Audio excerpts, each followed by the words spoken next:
کامل کرته دیگه جای گپ نیست برادرم. خداوند بازم عیده زیاد کنه. همه پرچم تاجیکستان در تمام دنیا برداری. دیگه گفتی همون که دیگه تمام دیگه جای گپ نیست. همه حلاوت بردیم، تماشا کردیم. زنده و سربلند باشی. بازم خداوند قوتت بده. اما کامل کرته را برای چی حرمت میکنم؟ با قول خود برای چی وجد میکنم؟ برای چی که همین اسنگی را، آسیای میانه را همه را به یک دید، به یک چشم نگاه میکنه. قرقیزی، قزاقی، مقصد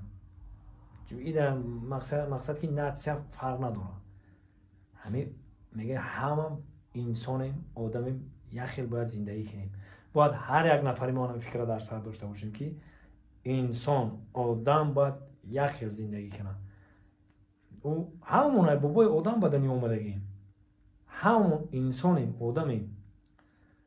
خیلی گپ نیست که تو خیلی و تو دیگه نتیجه‌ای، تو روسی و تو قزاقی و تو افغانی و تو خیلی گپ باید در بین انسانیت وجود نداشته باشه. آدمی که سواد داره، عقل داره، فکر میکنه. زنده و سربلند باشید. خداوند یار و مددگارت. در کجای باشی نباشی، یعنی خیلی پرچم بردار ملت باشی. کامل کرته و پیش.